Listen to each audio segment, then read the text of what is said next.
JB타임즈. 네, 더 막내 작가와 함께 시선 집중의 문을 열겠습니다. 어서 오세요.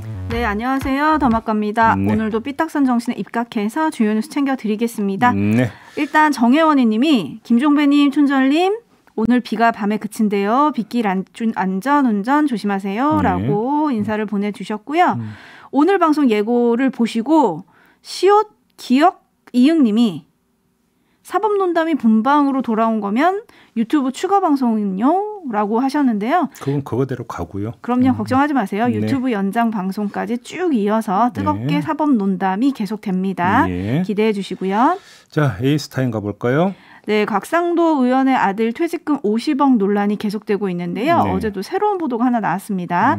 헤럴드 경제에 따르면 성남시 관계자가 화천대유 관련 문제 제기가 여러 건 있어서 지난해 내부적으로 성남도시개발공사 직원을 화천대유에 파견해서 사업 과정을 감시하는 방안 등을 검토했지만 계약 문제와 공정이 상당 부분 진행됐다는 의견이 있어서 실행되지 못했다. 과도한 성과급 등의 문제가 들리긴 했지만 실제 확인하지는 못했던 것으로 안다. 뭐 이런 보도를 했습니다. 네. 그러면서 이 관계자는 위원회에서 화천대유 통제가 이루어지지 않는다는 비판이 있어서 성남시가 대응 방안을 검토했었다는 답변이 있었다라고 전했는데 네. 이걸 어떻게 봐야 될까요? 자, 여러 가지 문제가 있었는데 그 가운데 하나가 과도한 성과급 문제였다 이런 거잖아요. 네. 그래서 이제 주목할 점은 지난해라고 하는 시점에 좀 밑줄을 그어야 될 것 같은데 네네. 왜 지난해에 밑줄을 그으냐면 곽상도 의원 아들이 밝힌 바에 따르면 지난해 6월에 5억 계약을 했다가 올해 들어서 수정해서 50억이 됐다 이렇게 밝힌 바가 있지 않습니까? 네. 그다음에 화천대유 관계자가 임직원 퇴직금으로 최소 5억 이상의 퇴직금을 주기로 했다고 밝힌 바가 있다는 사실도 여러 언론에서 보도가 됐었어요. 네네. 이게 바로 작년 6월의 일인데 네. 바로 이거와 지난해에 성남시가 이거 뭔가 문제 있는 거 아니냐라고 판단한 것이 연결이 되는 거냐. 일단 요걸 좀 확인을 해볼 필요가 네. 있는 것 같고요. 맥락상으로는 좀 그렇게 봐야 될 것 같지 않을까 싶은 생각이 좀 들고요. 오늘 아침에 한 조간이 또 보도한 게 있습니다. 화천대유의 전무가 100억. 퇴직금으로 일단 30억 수령해 갔다고. 네. 또 한 언론은 100억이라고 그거 이제 그 30억 수령해 갖고 아파트 분양이 끝나면 더 받기로 했다. 네. 뭐 이런 보도가 있었는데 지금 파면 팔수록 계속 나오고 있는 부분이고요. 그다음에 여기서 주목을 해야 될 점이 뭐냐면 그래서 성남시가 개입을 하려고 했는데 못했다는 거 아니겠습니까? 네. 그게 애초 계약 때문이라는 부분인데 이 계약 내용이 구체적으로 뭔지는 보도가 되지 않아서 진단을 하는 데는 한계가 있습니다만 맥락으로 읽으면 성남시의 운영 개입을 원천 봉쇄하는 뭔가의 계약이 맺어졌다. 이렇게 좀 추론을 해야 되는 거 아니겠습니까? 권한이 있었다면 못 들어갈 이유는 없는 거니까요. 뭐 강제로라도 받겠죠. 예. 그렇죠. 이걸 보면은 이 얘기를 좀 확장을 해서 보면 양면의 해석이 다 가능해집니다. 왜 이런 계약을 했느냐? 도대체 계약 맺을 때 이재명 당시 성남시장은 뭐 했느냐라는 비판의 근거가 될 수도 있겠고요. 네. 뭐 이재명 그 당시 시장이 설계자라는 국민의힘이 설계의 문제를 갖고 목소리를 더 키울 수도 있겠죠. 네.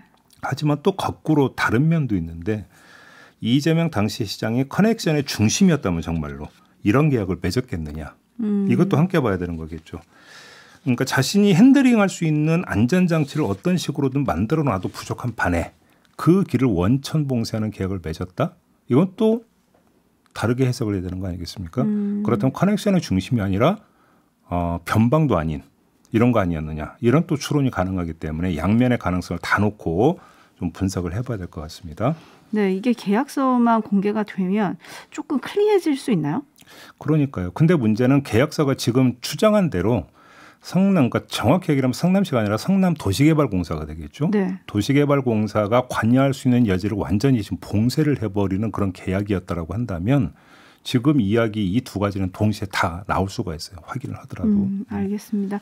김영선 님이 다들 돈에 이거 방송 용어 괜찮나? 환장함이라고 보내주셨고요. 네. 죽천 님은 계약들이 이렇게 되어 있으니 아파트 가격이 비싸질 수밖에 없죠. 라고 보내주셨습니다. 네. 자, 뉴스 분석이 함께하는 JB타임즈 오늘 주목할 첫 번째 뉴스는 자연스럽게 또 연결이 되는 뉴스인데요. 네. 오디오로 먼저 만나보시고 얘기 나누시죠. 네, 이게 이제 윤석열 후보자 부친인 윤기준 교수가 살던 집입니다. 서대문구 연희동으로 주소가 되어 있고요. 2019년 4월 30일 날 매매가 이루어져서 2019년 7월 2일자로 소유권 이전 등기가 등록이 됩니다. 자, 그런데 이때 소유권을 이전해 간 사람 이름을 보십시오. 네. 김명옥이죠. 김명옥 61년생 양천구 목동. 주민등록번호가 정확히 일치하죠. 그리고 주소가 정확히 일치합니다. 따라서 천화동인 3호 사내 이사인 김명옥 씨와 윤기중 교수의 연희동 집을 취득했던 김명옥 씨는 동명이인이 아니라 네. 정확하게 동일인임을 확인할 수 있고요. 네, 이게 뭔가 열린공감 TV 유튜브 채널에서 방송한 내용인가요? 네. 관련해서 오늘 조간도 여러 조간이 좀 이 내용을 좀 보도를 했는데요. 지금 오디오에서 전해드린 내용 그대로입니다. 그러니까 윤석열 후보의 부친인 윤기중 교수가 살던 연희동 자택 대지 면적 95평짜리 주택인데 네. 이걸 2019년 7월 2일에 2019년 4월 3일이죠. 4월 30일에 매매 가격 19억 원으로 김만배 씨의 누나가 사들였다라는 거고요. 네. 이 시점이 언제냐면 4월 30일이면 윤석열 후보가 서울중앙지검장이었던 때고 그로부터 2달 뒤에 이제 검찰총장으로 지명을 받게 되죠. 그래서 이걸 어떻게 봐야 될 것인가 이 문제가 지금 또 다른 쟁점으로 좀 부상을 했는데요. 이에 대해서 윤석열 후보 측에서는 어떻게 지금 입장을 내놨냐면 부친인 윤기중 교수가 2019년 3월에 고관절 수술을 받았고 그래서 연희동 집 계단을 오르는 것이 불가능해서 부득이 딸을 통해서 인근 부동산 중개업소 10여 곳에 시세보다 싼 평당 2천만 원에 급히 집을 내놓고 계단 없는 아파트로 이사를 했다라는 거고요. 네. 그래서 한 부동산 중개업소에서 3명 정도 매수자를 소개받았는데 그 가운데 한 명이 바로 김 씨였고 이 김 씨에게 부동산 중개업소에 내놓은 금액대로 19억에 매도를 했다. 다른 건 없다. 뭐 이제 이런 식으로 좀 입장을 내놓았습니다. 네. 지금 확인을 해야 될 부분들이 좀 몇 가지가 있는 것 같은데 일단 첫 번째는 우연의 일치일 수도 있겠죠. 우연의 일치일 수도 있는데 우연의 일치식으로 참 공교로운 부분이 있는 건 분명히 맞다. 그렇기 때문에 이거는 확인을 좀 해봐야 될 것 같은데 확인의 포인트는 여기에 있는 것 같습니다. 한 보도에 따르면 이 집을 사들인 김 씨가 같은 해 7월 2일 그러니까 사들이고 나서 바로 그 뒤에 이 집을 담보로 신협에서 13억 원을 빌린 것으로 좀 돼 있다는 이런 보도를 내놨거든요. 그러면 김 씨가 이 집을 왜 매입을 했느냐. 그 이후에 어떤 그 행적을 추적을 해보면 매입의 성격이 나오지 않겠습니까? 네. 매입의 성격이 나오게 된다면 매입의 동기가 또 그다음에 추정이 될 수 있는 거 아니겠습니까? 일단은 좀 이거를 좀 확인을 해야 될 것 같습니다. 네. 예를 들어서 현금 19억을 주고 신협에서 또 13억을 빌렸다? 그러면 이제 우리가 흔히 이야기하는 이른바 그냥 투자라고 합시다. 부동산 투자를 전문적으로 하는 사람들이 집을 사고 또 그 집을 담보로 돈을 빌려서 또 다른 집을 사고 하는 이런 행태의 반복 차원이었느냐. 그러다 보면은 뭐 발길이 여기저기 다 뻗치게 되기 때문에 우연의 일치로 이렇게 그 거래가 이루어질 수도 있겠죠. 네. 근데 또 그게 아니라면 어떤 연유로 어떻게 이게 연결이 될 수 있었을까. 이건 다른 각도에서도 봐야 되는 부분이 있겠죠. 네. 그래서 제가 볼 때는 김 씨가 이 집을 사들인 다음에 이후 부동산 관련 행적이 어떻게 되느냐. 이게 초점인 것 같습니다. 알겠습니다. 지금 많은 분들이 이 뉴스에 이제 관심을 갖고 계신데요. 8921님이 우연이라면 윤석열 후보는 복권을 사야 할 것 같습니다. 뭐 이런 의견 보내주셨고요. 네. 3941님은 시세가 31억에서 35억 원 한다는데 그거를 19억에 매매하다니 아무리 급해도 시세보다 40%나 싸게 매매를 할 수 있나요? 다운 계약서를 쓰지 않았나 합리적인 의심이 갑니다라고 보내주셨는데 어쨌든 이 부분에 있어서 이제 윤 후보 측은 좀 억울하다. 근데 또 네. 하나 지금 말씀을 드려야 되는 게 이 그 김만배 씨의 누나 이 그 김 씨가 천화동인 사내 이사라는 거 아니겠습니까? 네. 그리고 그 시점이 2019년 4월이라고 한다면 이미 대박이 기정사실이 됐던 상황 아닙니까? 그렇죠. 대박이 기정사실이 됐던 상황에서 부동산을 매매했고 또 신협에서 돈을 빌렸다. 이걸 어떻게 이해를 해야 될 거냐. 이것도 함께 좀 체크를 해야 될 것 같습니다. 네, 뭐 뇌물이라고 보기는 아직은 조금 그렇게 뭐 지금 그럴 예단할 수도 성질의 있죠. 문제는 아닌 네, 거고요. 그럴 수도 있죠. 하지만 뭐 확인해야 될 부분은 분명히 있다.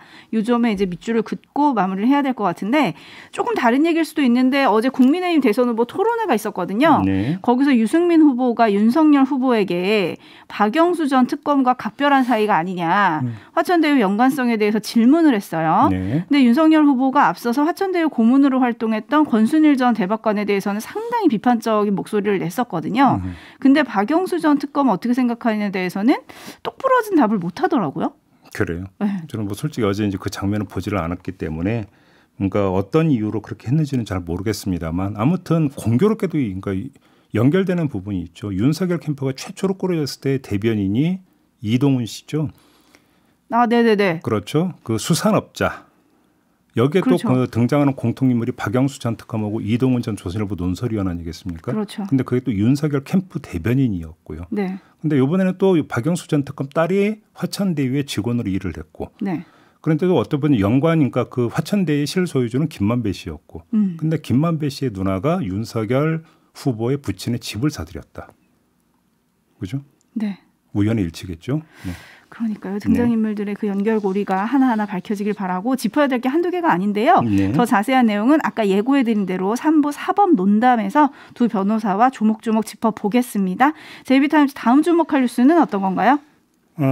공수처가 어제 부산지검 서부지청의 한 검사 사무실을 압수수색을 했다고 합니다. 네. 근데 이 검사는 그 문제의 그 고발 사주 사건에서 등장하는 고발장 있지 않습니까? 네. 이 고발장 작성 전송 시점에 수사정보정책관실에서 근무했던 검사라고 합니다. 아, 손준성 검사랑 같이 일했던. 네. 그리고 네. 부산지검 서부지청에는 송 검사가 수사정보정책관 시절 수사정보정책 2 담당관으로 근무했던 시읒 검사가 근무하고 있는 곳이라고 합니다. 네.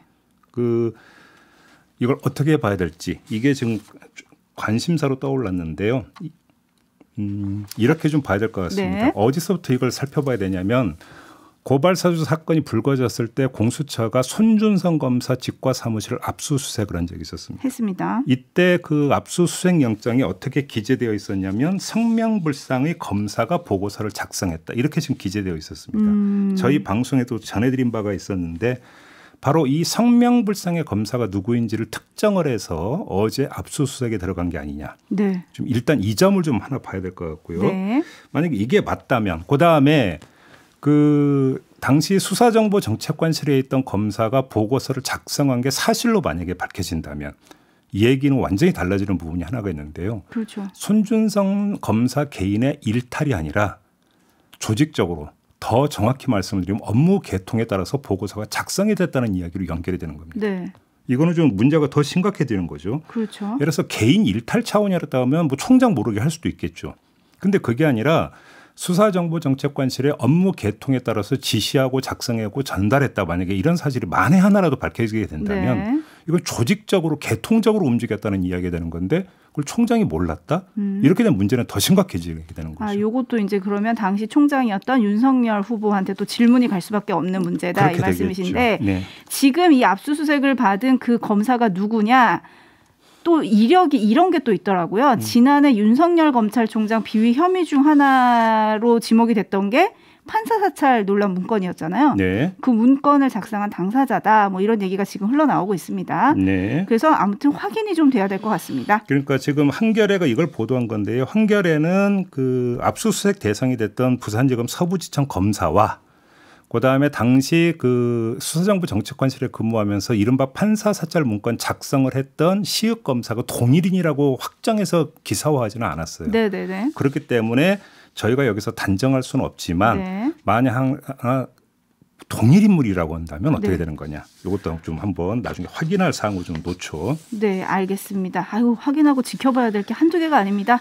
지켜보도록 하고요. 뉴스와 분석이 함께하는 JB타임즈 다음 주목할 뉴스는 어떤 건가요? 어제 국회 본회의에서 세종의사당 설치하는 내용의 국회법 개정안이 통과가 됐습니다. 행정수도 논의가 시작이 된 지 정확히 19년 만에 본회의에서 처리가 된 거죠. 네. 재석 185명 가운데 찬성 167명, 반대 10명, 기권 8명으로 통과가 된 건데 국회 분원입니다. 국회가 통째로 옮겨가는 게 아니라 국회 분원으로 설계와 공사에 최소 5년 정도 걸린다고 하는데 이러면 2026년이나 2027년쯤에 문을 열게 될 것 같다. 이렇게 봐야 될 것 같고요. 지금 제2비가 분원이라는 걸 강조하셨잖아요. 네. 그럼 앞으로 어떻게 되는 건가요? 그게 지금 이제 그 문제인데 세종의사당 설치 및 운영에 관한 사항은 추후 국회 규칙으로 정하도록 해놨습니다. 네. 이걸 잘 봐야 되는데 세종의사당은 본원이 아니라 분원이기 때문에 여의도의사당과 세종의사당 두 군데가 동시 운영이 된다 이런 이해가 되는 거잖아요. 그러면 어떻게 나누느냐. 이게 문제인데 그냥 1년에 몇 번 그냥 세종의사당 가서 회의하고 이런 다음에 이건 돈 낭비 아닙니까? 네. 그렇잖아요. 그렇기 때문에 이 운영 방안을 어떻게 짜는 거냐 이게 지금 되게 중요한 문제인데 국회 운영위원회에서 어떤 결정을 한 바가 있었냐면 국회 사무처가 세종의사당 건립 기본계획을 세워야 되는데 이 계획을 세울 때 국회 운영의 비효율을 최소화하는 방안을 포함하도록 한다. 이런 의견을 채택한 바가 있습니다. 바로 국회도 이걸 알고 있는 거죠. 네. 그래서 지금 나오고 있는 이야기가 지금 세종시에 내려가 있는 정부 부처 있지 않습니까? 네네. 그러면 세종시에 있는 정부 부처를 관할하는 소관 상임위원회는 아예 세종의사당으로 내려가는 방안. 이게 지금 이제 검토될 수 있다 이런 이야기는 나오고 있는데 아직 확정이 된 건 아니고요. 네. 지금 이 운영 계획을 어떻게 짜느냐에 따라서 이건 돈 낭비고 시간 낭비다로 갈 수도 있고 그 얘기로 되면 아예 본원 자체가 넘어가야 되는 거 아니냐는 얘기로도 연결이 될 수가 있는 것이기 때문에 네. 결국은 이 규칙 안에서 얼마만큼 효율적인 운영안을 짜느냐가 핵심 사안이 될 것 같습니다. 네, 지금 제2비가 말씀하신 그 세종시 담당 기관을 두고 있는 부처 중심으로 보고 있는 상임위로 옮기자 이게 이제 국회 사무처가 낸 안인데 네. 18개 상임위 중에 그러면 11개 상임위가 옮겨가야 된다 그러더라고요. 네. 그렇게 되면은 국회의원 보좌관 그다음에 유관기관 관계자까지 해서 한 5,200명이 옮겨가야 된다는데 과연 그게 또 되겠냐 뭐 이런 얘기도 나오고요. 근데 예를 들어서 그래서 이제 거기도 의원회관을 짓게 되겠죠 또. 네. 근데 문제는 국회의원 나으리들은 뭐 의원총회도 참석을 해야 되고 이런저런 일정으로 하면서 본거지는 서울에 틀어버리면 또 어떻게 되느냐. 이 문제도 남는 거잖아요.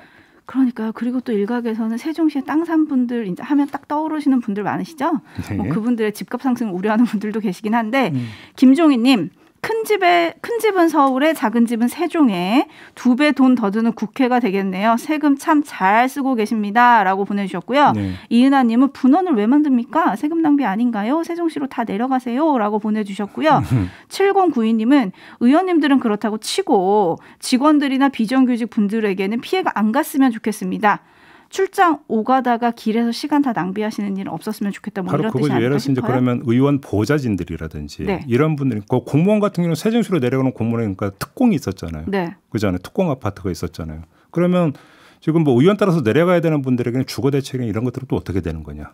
그렇다고 특공 아파트는 이제 아예 폐지가 돼버렸잖아요. 그렇죠. 어떻게 되느냐라고는 따라붙는 이야기가 한두 가지가 아니죠. 이것도 일각의 두 집 살림인데 성공을 하려면 어떻게 해야 될까요? 잘 묘안을 짜셨으면 좋겠고요. 네. 이제 마무리해야 되는데 저희가 개편 기념으로 시선집중 토요일 본방사수 도전 이벤트를 하고 있잖아요. 예. 토요일 날 시선집중이 신설이 되는데 7시 5분에 눈 떠서 시선집중 토요일 방송도 본방 사수하겠습니다. 라고 도전해 주시는 분들에게 하루 10분 추첨해서 커피를 보내드리고 있습니다. 지금 바로 샵 8001 짧은 문자 50원 긴 문자 100원의 정보 이용료가 부과되는데요. 여기 문자 메시지랑 인터넷 라디오 미니 게시판에 본방 사수 약속을 해주시면 커피 보내드릴게요. 알겠습니다. 수고하셨어요. 고맙습니다.